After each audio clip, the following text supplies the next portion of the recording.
Super exclusive news చూస్తున్నాం. తిరుమల కలియుగ వైకుంఠం, కోట్లాది భక్తుల విశ్వాసానికి ప్రతిరూపం. ఇక్కడ ప్రతి అణువు పవిత్రమే. భక్తులు స్వామికి సమర్పించే ప్రతి కానుకకు లెక్కుంటుంది. ఆ కానుకల లెక్కలు తేల్చే పవిత్ర స్థలమే పరకామణి. కానీ అదే పరకామణిలో మొదలైన ఒక దొంగతనం కథ చివరకు ఒక పోలీస్ అధికారి అనుమానాస్పద మరణానికి కారణమైంది. దొంగను పట్టిన వ్యక్తి ఎందుకు మరణించాడు? ఇది హత్య, ఆత్మహత్య? ఆత్మహత్య చేసుకునేంత కష్టం ఆ అధికారికి ఎందుకు వచ్చింది? గత్యంతరం లేక హత్య చేసే అవసరం ఎవరికుంది? పరకామణి కేసు రహస్యం వెనుక దాగి ఉన్న అణిచివేస్తున్న నిజాలేంటో ఇప్పుడు మనం నిగ్గు తేల్చే ప్రయత్నం చేద్దాం.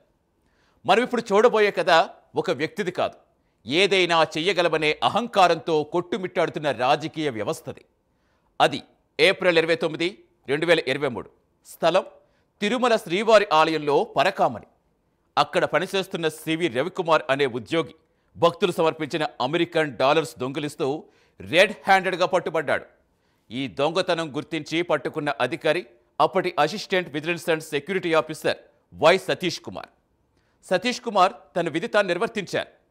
దొంగను పట్టుకుని పోలీసులకు అప్పగించి టీటీడీ విజిలెన్స్ విభాగం తరఫున ఫిర్యాదు చేశాడు. ఇక్కడితో ఈ కథ సుఖాంతం కావాలి, దొంగకు శిక్ష పడాలి. కానీ అస్సలు కథ ఇక్కడే మొదలైంది. ఈ దొంగతనం కేసు ఊహించని మలుపులు తిరగబోతుందని అప్పుడు ఎవ్వరూ ఊహించలేదు. దొంగతనం కేసు విచారణలో ఉండగానే తెర వెనుక ఒక పెద్ద డ్రామాయే నడిచింది. సెప్టెంబర్ 9, 2023న తిరుపతి లోక్ అదాలత్లో ఈ కేసు అనూహ్యంగా రాజీ అయిపోయింది. అయితే ఈ విషయం వెలుగులోకి రావటం, ప్రభుత్వం మారడంతో తీగ లాగే కొద్దీ డొంక కదలడం మొదలైంది. తొలుత విజిలెన్స్ అధికారులు చేసిన విచారణలో అనేక దిమ్మ తిరిగే నిజాలు బయటపడ్డాయి. రాజీ చేసుకునే అధికారం లేకపోయినా ఎందుకు రాజీ చేసుకున్నారంటూ విజిలెన్స్ అధికారులు సతీష్ కుమార్ ప్రశ్నించారు. ఈ రాజీ తన ఇష్టపూర్వకంగా జరగలేదని, పోలీస్ ఉన్నతాధికారుల నుంచి వచ్చిన తీవ్ర ఒత్తిడితో తాను సంతకం చేయాల్సి వచ్చిందని సతీష్ కుమార్ తన డిపార్ట్మెంట్ అండ్ విజిలెన్స్కు వాంగ్మూలమిచ్చారు.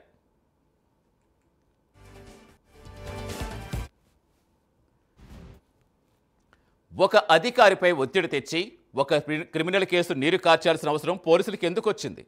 ఆ దొంగ రవికుమార్ని కాపాడేందుకు ప్రయత్నించిన ఆ పెద్దలెవరు? ఈ అనుమానాలతోటే ఒక వ్యక్తి హైకోర్టును ఆశ్రయించారు.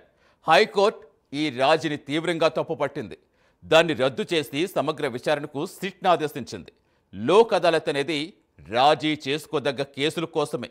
దొంగతనం వంటి నాన్ కాంపౌండబుల్ కేసును ఇక్కడ రాజీ చేయటం చట్టవిరుద్ధం. హైకోర్టు జోక్యం చేసుకోకపోయి ఉంటే ఈ కేసు అక్కడితో ముగిసిపోయేది. హైకోర్టు ఆదేశాలే ఈ కేసులో అసలు కుట్ర బయటపెట్టేందుకు మార్గం సుగమం చేస్తాయి. దీంతో విచారణ ప్రారంభమైంది. అనేక మందిని విచారించింది. అయితే ఈ కేసులో సతీష్ కుమార్ కీలకంగా మారారు. ఆయన పాత్ర ఈ కేసుకు చాలా ముఖ్యమైన సాక్ష్యంగా మారింది. దాదాపు కేసు ఓ కొలిక్కి వస్తుంది అనుకుంటున్న సమయంలో నవంబర్ 14, 2025 అంటే నిన్న సతీష్ కుమార్ మరోసారి సిట్ విచారణకు హాజరు కావాల్సిన రోజు. కానీ ఆయన విచారణకు రాలేదు. ఫోన్ స్విచ్ ఆఫ్ అయింది. ఆందోళన చెందిన కుటుంబ సభ్యులు వెతకడం ప్రారంభించారు. చివరికి అనంతపురం జిల్లా తాడిపత్రి సమీపంలో రైల్వే ట్రాక్పై సతీష్ కుమార్ మృతదేహం చిత్రమైన స్థితిలో ఉంది. ఇది ఆత్మహత్య అంటూ వెంటనే వైసీపీ కొత్త పల్లవి అందేసుకుంది. వైసీపీ నాయకుల పేర్లు చెప్పాలని సతీష్ కుమార్ని బెదిరించడంతో ఆయన భయపడి ఆత్మహత్య చేసుకున్నారు అనే కంక్లూజన్కి వచ్చేస్తుంది. కానీ సతీష్ కుమార్ది ఆత్మహత్య కాదు, హత్య అని ప్రాథమికంగా నిర్ధారణ అయింది. అనుమానాస్పద మృతి కేసు నమోదు చేసిన పోలీసులు విచారణ చేస్తున్నారు. వాస్తవంగా సతీష్ కుమార్ ఎలా చనిపోయారు? ఆయన్ని చంపాలన్న కుట్ర ఎవరు చేస్తారు? ఒక్క మరణం, ఎన్నో అనుమానాలు.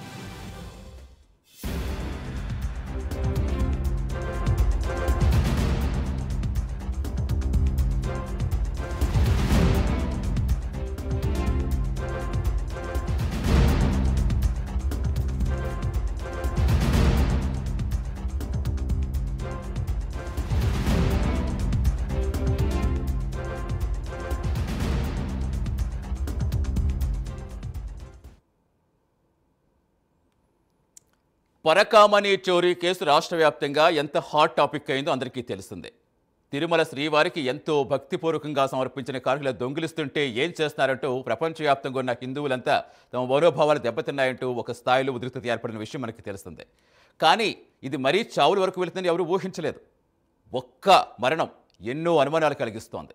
ఎస్, అసలు దీనికి సంబంధించి అనలైజ్ చేసేందుకు ప్రస్తుతం మా ఎడిటర్ రాజు మనకి అందుబాటులోకి వచ్చారు. ఎస్ రాజు.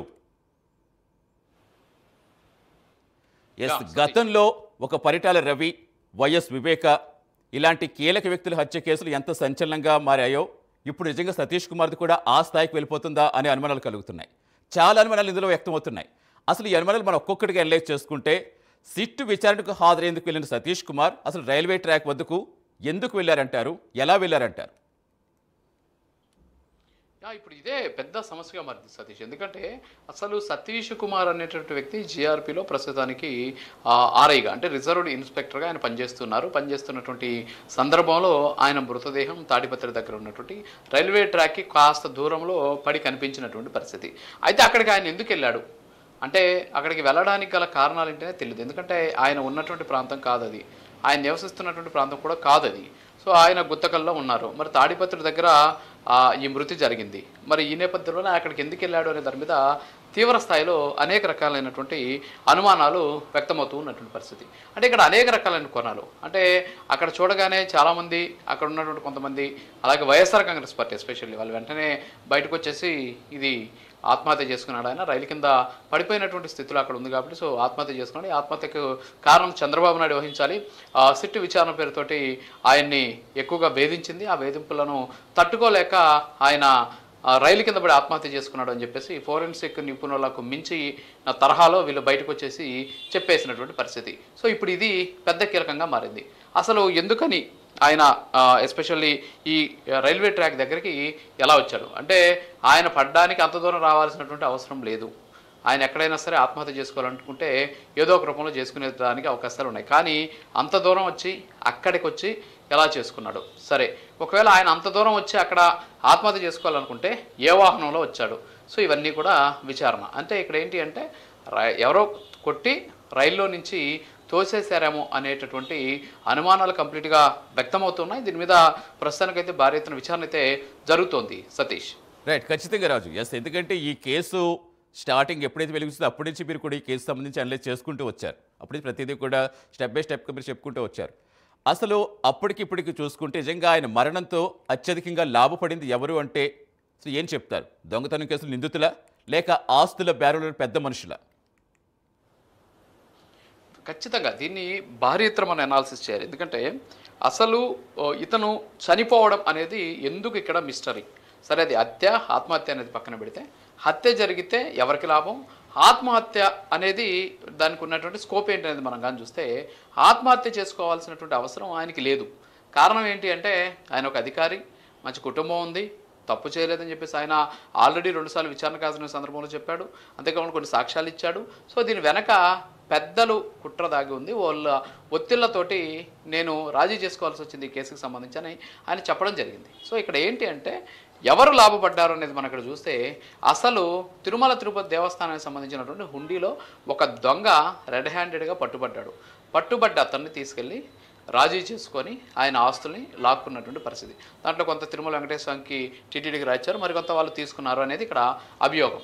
అయితే ఆ రాజీ చేసేటటువంటి అర్హత కానీ అధికారం కానీ ఎవరికి ఉండదు అక్కడ. ఎందుకంటే ఏదైనా దొంగతనం కేసు, నాన్ కాంపౌండబుల్ కేసులు అంటాం వీటిని, యాక్చువల్గా రాజీ చేసుకునే దానికి అవకాశం ఉండదు. కానీ రాజీ చేసుకున్నారు అంటే, ఒకవేళ రాజీ చేసుకోవాల్సినటువంటి సిచ్యువేషన్ ఉంటే లోక్ అదాలత్ చట్టం ప్రకారం ఏం చెప్తుంది అంటే, ఇద్దరు కూడా అంటే కంప్లైనెంట్ అలాగే అక్యూజ్డ్ ఇద్దరు కూడా పరస్పరం ఇతను క్షమించి సో రాజీకి వెళ్ళిపోతారనమాట. కానీ ఇక్కడ కంప్లైనెంట్ మాత్రమే ఉన్నాడు, కానీ ఓనర్ లేడు. ఓనర్ ఎవరు? వెంకటేశ్వర స్వామిది. ఎప్పుడు కూడా కంప్లైనెంట్ దొంగతనాలు ఎవరు అవుతారు? ఓనర్ అవుతారు. కానీ ఇక్కడ ఓనరు టీటీడీ మీన్స్ వెంకటేశ్వర స్వామి. కానీ కంప్లైంట్ చేసింది ఎవరు? ఆయన దగ్గర పనిచేసే ఒక ఎంప్లాయీ మాత్రమే. ఆ ఎంప్లాయీకి వెళ్ళి దాన్ని రాజీ చేసుకునేటటువంటి అధికారం లేదు అనేది ఇక్కడ మనకు స్పష్టంగా తెలుస్తుంది. సరే, ఇవన్నీ కూడా పక్కన పెట్టేస్తే, అసలు ఆయన మరణంతో ఇప్పుడు ఎవరికి లాభం అనేది చూస్తే, ఆయన కానీ నోరు విప్పితే చాలా పెద్ద తలలు బయటకు వస్తాయి. ఎందుకంటే అది జరిగింది, ఆ రోజు జరిగినటువంటి విషయం చిన్నది కాదు. ఎందుకంటే దాన్ని తొలుత బయట పెట్టింది సతీష్ కుమార్ కంటే ముందు బాధితుడిని నేనే ఆ కేసులో. ఎందుకంటే నన్ను కూడా ఆ రోజు అరెస్ట్ చేశారు, నన్ను కూడా తీవ్రంగా ఇబ్బందులు పెట్టాలని ప్రయత్నాలు చేశారు. కానీ పాపం వాళ్ళకేంటి అంటే, ఆ రోజుల్లో ఈ వార్త బయటికి రాకుండా ఉంటే చాలు, ఈ విషయం బయటికి పోకుండా ఉంటే చాలు అనేటటువంటి ఒక దానికి ఒక బౌండరీ గీసుకున్నారు కాబట్టి నేను బతికిపోయాను అనమాట యాక్చువల్గా అయితే. కానీ ఇప్పుడు ఏంటి అంటే పీక్ వచ్చేసింది.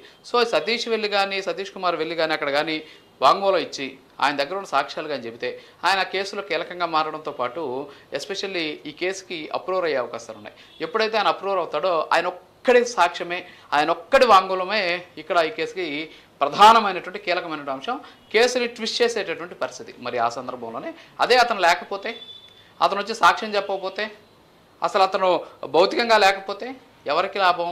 ఎవరైతే ఈ దొంగతో లాలూచి పడినటువంటి అధికారులు, లేకపోతే ఆ రోజు అధికారంలో ఉన్నటువంటి వాళ్ళు ఎవరైతే లాలూచి పడి ఉంటారో వాళ్ళకి లాభం. సో వాళ్ళ ద్వారా ఖచ్చితంగా ఇది హత్య జరిపి ఉండొచ్చు అని చెప్పేసి ఇందాక టీడీపీకి సంబంధించిన నాయకులు ఒక పక్క తీవ్ర స్థాయిలో అంటున్నారు. ఇందాక మీరు కూడా చెప్పారు, వరుసగా చూస్తే ఎక్కడి నుంచి పరిటాల రవి కేసు దగ్గర నుంచి పరకామణి కేసు వరకు ఏం జరిగింది, ప్రత్యక్ష సాక్షులు కావచ్చు, కీలకమైన వ్యక్తులు ఏ విధంగా చనిపోయారు అనేది మనకు స్పష్టంగా తెలుస్తుంది. సో ఈ కేసుతోటి ఖచ్చితంగా దొంగతనం కేసులో ఉన్నటువంటి నిందితుడితో పాటు దాంట్లో ఆస్తుల బేరం చేసుకొని కొంత వెంకటేశ్వర స్వామికి ఇచ్చి మిగతా నొక్కేసినటువంటి దోషులు ఎవరైతే ఉన్నారో వాళ్ళందరికీ కూడా ఇతను చనిపోవడం వల్ల ఒక రకంగా ఈ కేసు ట్విస్ట్ అవ్వడం వల్ల వాళ్ళకి ఏదైనా మేలు జరిగే అవకాశం ఉంటాయి.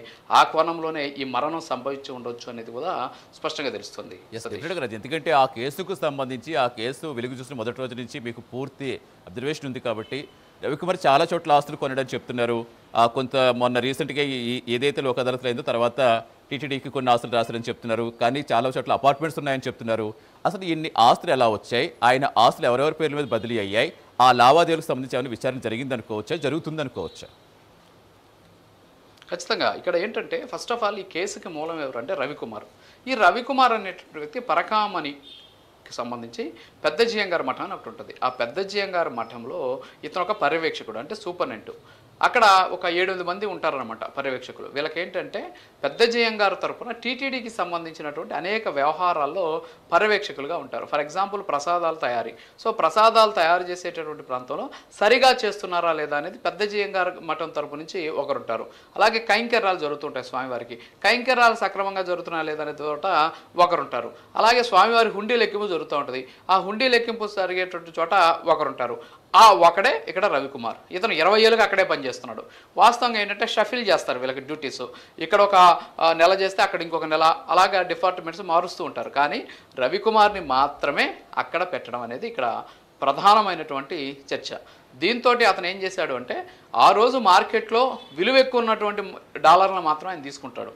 డాలర్లు కూడా ఆయన మొత్తం ఖచ్చితంగా ఆయనకు ఉన్నటువంటి డేటాకి మైండ్ని అప్లై చేసి ఆ రోజు ఉన్నటువంటి డాలర్ విలువను బట్టి డాలర్లను తీసుకొని ఆ డాలర్లను మార్చుకొని దాంతో భారీ ఎత్తున ఆయన ఆస్తులు సంపాదించాడు.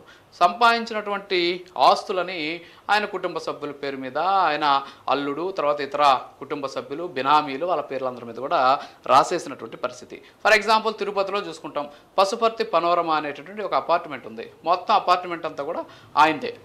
సో అందులో చాలా ప్లాట్స్ ఆయనకు ఉన్నాయి. దాంట్లో 7ో 8ో ప్లాట్ టీటీడీకి రాసిచ్చాడు.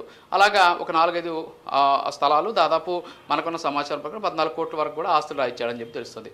100 కోట్ల ఆస్తులు ఉన్నాయి ఆయనకి. ఈ రోజుకి కూడా 100 కోట్ల ఆస్తులు ఉన్నాయి.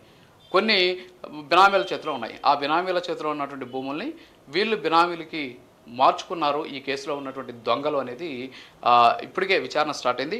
ఆ దిశగా కూడా ఆల్రెడీ విచారణ జరుగుతుంది. ఆయన ఆస్తులకు సంబంధించి కూడా విచారణ జరుగుతుంది. ఆయన బినామీలను కూడా ఒక్కొక్కరిని పిలిపించి మాట్లాడుతూ ఉన్నటువంటి సిచ్యువేషన్ కనిపిస్తుంది. ఎస్, డెఫినెట్గా రాజు. అంటే మీరు చెప్పినప్పుడు ఇప్పుడు ఒక శాఖలో అవినీతి జరిగింది అనుకోండి, సరే అవినీతికి సంబంధించి ఏదో దర్యాప్తు జరుపుతారు, దర్యాప్తు చేస్తారు, ఇదంతా సరే అనుకుందాం, అదొక ప్రాసెస్లో వెళ్తుంది.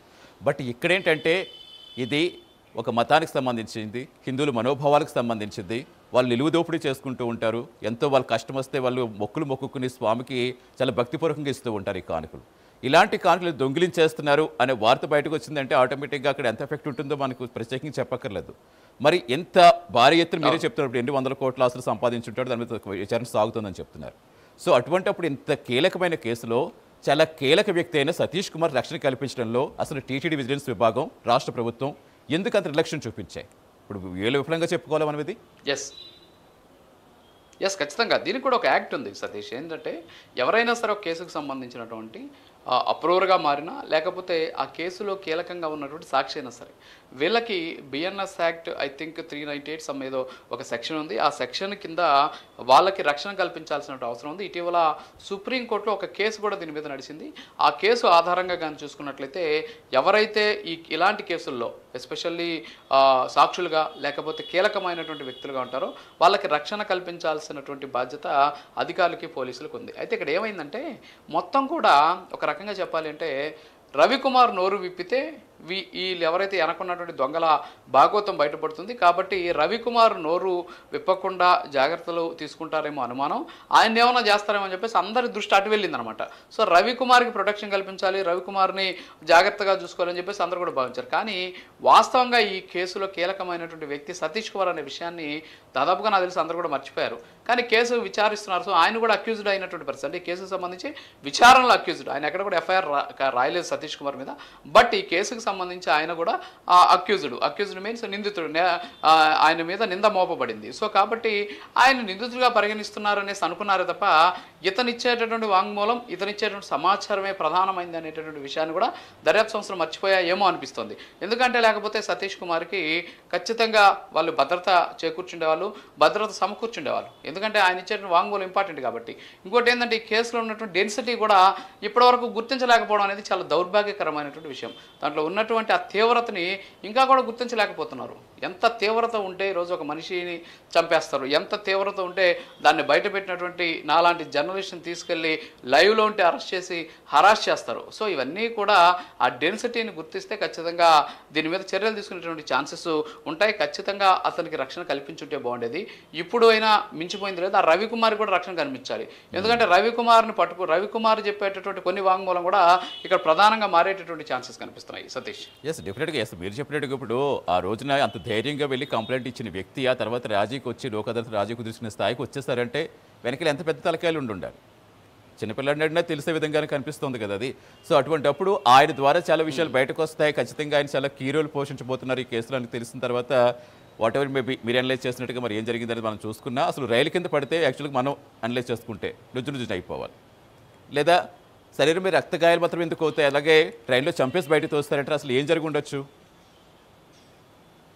ఎస్, ఇక్కడ ఒకటి సతీష్ ఏంటంటే ట్రైన్ కింద ఎవరైనా సరే పడితే అంటే మనకు తెలుసు సీన్ ఆఫ్ అఫెన్సెస్, ఆ కేసుకి సంబంధించి ఏదైనా ఒక ఘటన జరిగితే మోడస్ ఆపరండి, ఇవన్నీ ఏంటంటే పోలీసులు విచారణ సంస్థలతో పాటు కొద్ది గొప్ప కొంత నాలెడ్జ్ ఉన్నటువంటి జర్నలిస్టులు కూడా, ఎందుకంటే ఆ కేసును దగ్గర నుంచి చూస్తారు కాబట్టి ఆ మోడస్ ఆపరండి అర్థమవుతుంది. అంతేకాకుండా సీన్ ఆఫ్ అఫెన్స్ను బట్టి దానికి గల కారణాలు, కుట్రలు కూడా చాలామంది జర్నలిస్టులు విశ్లేషించేటటువంటి పరిస్థితి ఉంది. సో ఈ కేసులో కూడా మనం దాని గురించి ఒకసారి ఆలోచిస్తే ఏమవుతుందంటే ట్రైన్ కింద కానీ పడితే శరీరం ముక్కలవుతుంది, నుజ్జు అవడంతో పాటు ముక్కలైపోతుంది. కానీ ఇక్కడ ఆయనకి వెనక వైపు మాత్రం బలమైనటువంటి గాయాలు ఉన్నాయి.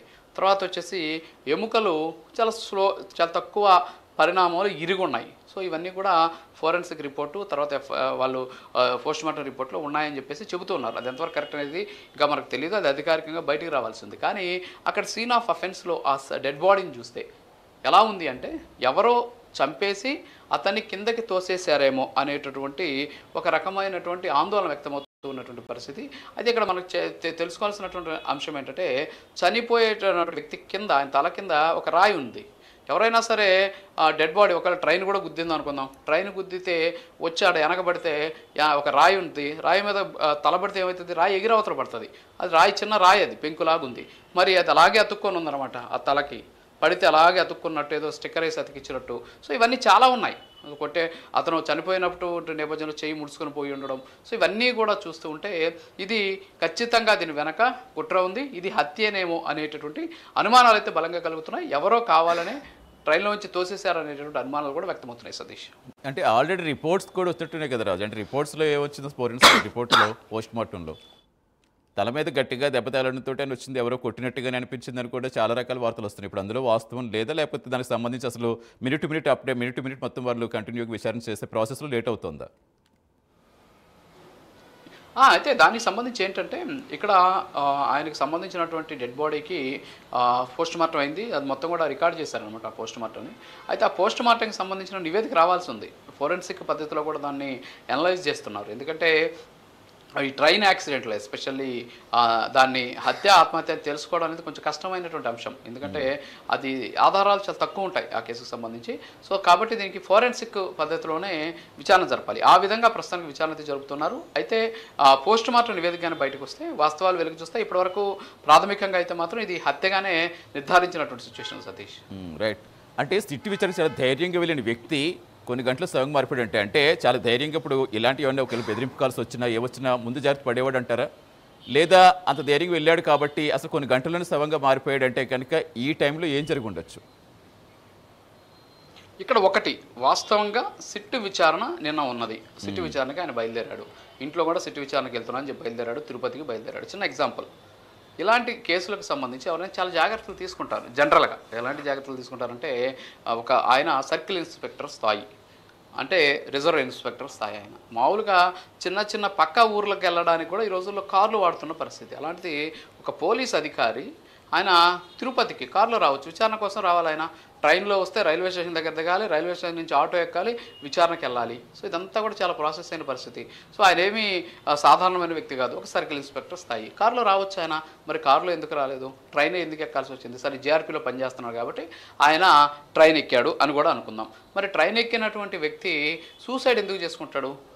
ఇప్పుడు ట్రైన్ ఎక్కాడు అనేది సీసీ ఫుటేజ్లో మాకు కనిపించింది, ఆయన ట్రైన్ ఎక్కాడని చెబుతున్నారు అని చెప్పేసి చెబుతూ ఉన్నటువంటి పరిస్థితి. సో ఆయన ట్రైన్ ఎక్కేటటువంటి సందర్భంలో ఆ సీసీ ఫుటేజ్లో కనిపించినటువంటి దాన్ని బట్టి చూస్తే ఆయన ఎందుకని అక్కడ దిగి మళ్ళీ ట్రైన్ కింద పడాల్సి వచ్చింది? నిజంగా చనిపోవాలి అనుకున్నటువంటి వ్యక్తికి చాలా మార్గాలు ఉంటాయి. ట్రైన్ కింద పడడానికి తాడిపత్రిగా రావాల్సినటువంటి అవసరం లేదు. ఆ గుంతకల్లు డివిజన్ అనేది చాలా పెద్ద డివిజన్ అది. సో మనం విజువల్స్లో కూడా చూస్తూ ఉన్నాం, ఆయన బ్యాగ్ పెట్టుకొని చాలా క్లియర్గా రైల్వే స్టేషన్లో వెళ్తూ ఉన్నటువంటి పరిస్థితులు కూడా మనకు కనిపిస్తూ ఉన్నటువంటి ఆ సిచ్యువేషన్. సో ఇవన్నీ కూడా మనం చూస్తూ ఉంటే, ఓవరాల్గా మనం ఇవన్నీ కూడా చూస్తూ ఉంటే ఇదంతా కూడా ఒక భారీ కుట్రతోనే ఆయన్ని చంపేశారు అనేది ఇక్కడ మనకు చాలా సుస్పష్టంగా తెలుస్తుంది. అధికారికంగా దీన్ని ఇంకా కూడా వెల్లడించలేదు, కానీ నిర్ధారించారు కానీ ఇంకా వెల్లడించినటువంటి పరిస్థితి. సో వెల్లడించిన తర్వాత వాస్తవాలు చూస్తాయి. అంటే దీన్ని బట్టి చూస్తే ఏంటంటే ట్రైన్లో ఎవరో ఆయన్ని దీని గురించి మాట్లాడదామని ట్రైన్లోకి ఏమైనా పిలిచి ఉండొచ్చు, ట్రైన్లో కూర్చొని మనం చర్చిద్దాం, బయట కూర్చుంటే ఇబ్బందులు ఉంటాయి కాబట్టి ట్రైన్ ఎక్కేస్తే ట్రైన్లో మేము ఆల్రెడీ ముందు స్టేషన్లోనే ఎక్కడ ఎక్కుతాం, వెనక స్టేషన్లో ఎక్కుంటాం, నువ్వు వచ్చేస్తే కూర్చొని మనం డిస్కస్ చేసుకొని తర్వాత ఏం చేద్దాం అనేది అన్నా చెప్పి ఆయన ఏదన్నా మాయ చేసినటువంటి ప్రయత్నం చేసి ఉండొచ్చు, లేకపోతే బెదిరించి అయినా ఆయన ట్రైన్ ఎక్కించుకోండొచ్చు. సో ట్రైన్లోనే అతన్ని చంపేసి కిందకి దోసేసి ఉండొచ్చు. సో ఇవన్నీ కూడా అనుమానాలు బలపడుతున్నాయి. వీటి మీద ప్రస్తుతానికి పోలీసుల విచారణ కూడా అదే స్థాయిలో జరుగుతూ ఉన్నటువంటి సిచ్యువేషన్ కనిపిస్తుంది. ఖచ్చితంగా రాజు, అసలు ఫైనల్గా మనం మాట్లాడుకుంటే అసలు ఈ పరకామణి కేసులో కీలకంగా మారారు కాబట్టి ఆయన టార్గెట్ చేసుకోవాలనుకోవాలా, అసలు నిజంగా చట్టవిరుద్ధమైన రాజీకి సహకరించిన పోలీసు అధికారులపై ఎందుకు యాక్షన్ తీసుకోలేకపోయారు అనుకోవాలి? అంటే వారు ఎవరైతే సరితో పనిచేస్తారు అనుకోవాలి. ఖచ్చితంగా ఇక్కడ ఇది చాలా కీలకమైనటువంటి పాయింట్ ఈ కేసుకు సంబంధించి. అసలు సతీష్ ఆల్రెడీ చెప్పేశాడు, ఒక విచారణలో ఆల్రెడీ చెప్పాడు. ఏం చెప్పాడంటే, నిజమే మీరు చెప్పింది, నేను ఎట్టి పరిస్థితుల్లో కూడా ఈ కేసుకి సంబంధించినటువంటి రాజీకి వెళ్ళేందుకు నాకు అధికారం లేదు, కానీ నేను అధికారం నేను వెళ్ళి రాజీ చేసుకున్నానంటే ఒక కింది స్థాయి ఉద్యోగం నేను ఎలా చేసుకుంటాను? సరే నేను చేసుకుంటే దాని మీద ఉన్నటువంటి అధికారి వెంటనే చర్యలు తీసుకోవాలి కదా నా మీద. సరే ఆయన తీసుకోలేదు, ఆయన మీద ఉన్నటువంటి అధికారం తీసుకోవాలి కదా. సరే వాళ్ళు కూడా తీసుకోలేదు. టీటీడీ ఏం చేస్తుంది? అరే హుండీ డబ్బులు మాయి కదా కొట్టేసింది, టీటీడీ కదా కొట్టేసింది, నువ్వు పోలీసు అయ్యుండి నువ్వు ఎట్టబోయి మీ పై ఆఫీసర్ చెప్తే నువ్వు ఎట్టా చేస్తావు అంటే, వీళ్ళందరూ దొంగలందరూ కూడా ఒకటే ఉన్నారు. అన్ని వ్యవస్థల్లో దొంగలు ఇక్కడ కలిశారు. రాజకీయమైన దొంగలు ఉన్నారు, టీటీడీ దొంగలు ఉన్నారు, అలాగే పోలీసు దొంగలు ఉన్నారు. ఇంతమంది దొంగలు కలిస్తేనే సతీష్ కుమార్ మీద ఆ స్థాయిలో ఒత్తిడి పెరిగింది. ఎస్ ఆయన చేసుకున్నాడు కూడా బాగానే ఉంది. ఆయన చేసుకుంటే ఈ రోజు ఆయన చనిపోయి ఉన్నాడు, బతుకుంటాడు. ఎందుకంటే నువ్వెవరు చేసుకునే దానికని అప్పుడే పనిష్మెంట్ ఇచ్చుంటారు ఆయనకి, కానీ ఆయన చేసుకోవాలా. ఆయనకు అధికారం లేదు, తెలుసు, చదువుకున్నాడు కదా. అయితే అది ఎలా ఆయన చేసుకోవాల్సి వచ్చిందంటే ఒత్తిడి వల్ల చేసుకోవాల్సి వచ్చింది. సరే ఆయన పై ఉన్నటువంటి అధికారి, ఆయన పైన ఎవరు ఉంటారు? విజిఓ ఉంటారు. ఆయన పైన ఎవరు ఉంటారు? Chief vigilance and security officer CV and SO ఉంటారు. మరి వాళ్ళు చెబితే ఏం చేసుకోవాలి? మరి వాళ్ళు చెప్పినప్పుడు టీటీడీ ఏం చేస్తుంది? మళ్ళీ టీటీడీ దాంట్లోనే టీటీడీ సుపీరియర్. సో సుపీరియర్ దగ్గరికి వెళ్ళి చూస్తే మనం ఎవరు ఉన్నారు అక్కడ? యుఓ చైర్మన్ ఉన్నారు. మరి వీళ్ళు ఏం చేస్తున్నారు? అరే మా కేసు సంబంధించి మీరు నువ్వెట్టా విత్డ్రా చేసుకుంటా అని చెప్పేసి అడగాలి కదా. మాకేం సంబంధం లేదు, చేసుకునింది అతను అని చెప్పేసి ఇప్పుడు కొన్ని శుద్ధపూస మాటలు చాలామంది మాట్లాడుతున్నారు. సో ఇక్కడ అదంతా కూడా పోలీసులే, ఆయన పైన ఉన్నటువంటి పోలీసులు, ఆయన సమానంగా ర్యాంకులో ఉన్నటువంటి పోలీసులు, ఆ రోజు ఎవరైతే వైఎస్ఆర్ కాంగ్రెస్ పార్టీ అధికారంలో ఉన్నప్పుడు తిరుమలలో ఉన్నటువంటి పోలీసు వ్యవస్థను మొత్తం ఒక చేతిలో పెట్టుకొని ఆడించినటువంటి పోలీసు అధికారులు ఇద్దరు, వీళ్ళందరూ కూడా కలిసి చేసినటువంటి ఒక డ్రామా ఇది. ఈ డ్రామాలోనే ఈరోజు సతీష్ కుమార్ లాంటి వ్యక్తి బలైపోయినటువంటి పరిస్థితి. ముందు వాళ్ళని తీసుకొచ్చి కూర్చోబెడితే వాస్తవాలు తెలుస్తాయి. ఎందుకంటే చాలా ఇబ్బందులు పెట్టారు.